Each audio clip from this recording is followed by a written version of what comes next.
The calm waters of the Red Sea have been disrupted by a series of missile attacks on cargo ships, an ominous sign of escalating tensions in the region. The peaceful passage of these vessels, bearing the lifeblood of international trade, has been threatened by the actions of Houthi rebels backed by Iran. The first of these missile attacks occurred when Houthi boats attempted to board the Maersk Hangzhou, a cargo ship making its way through the Red Sea. The response was swift and decisive, with US Navy helicopters firing upon the Houthi boats, neutralizing the threat and sinking 3 of the rebel vessels. This event marked the 23rd illegal attack by Houthi rebels on international shipping since mid-November, sparking the inception of Operation Prosperity Guardian by the US Navy to safeguard shipping in the region.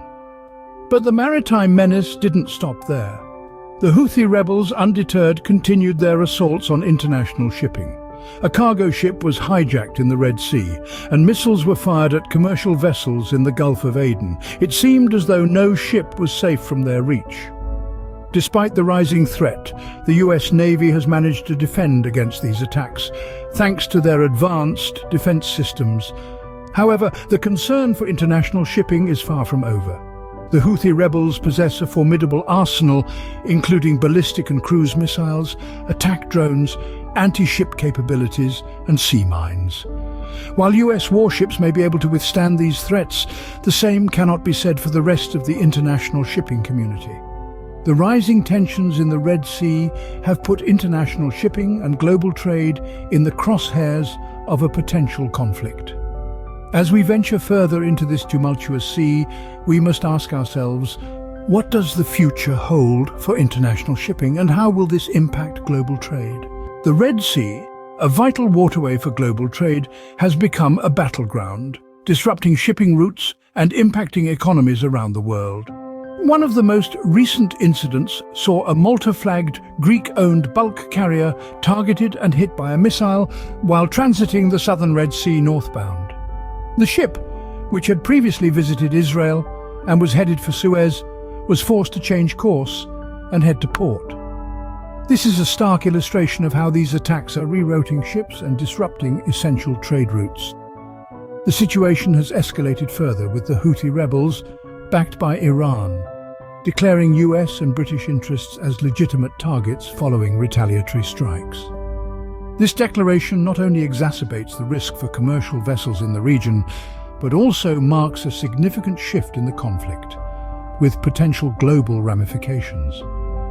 While US Navy warships have advanced defense systems to fend off such attacks, the risk for commercial vessels which lack such defenses is considerably high.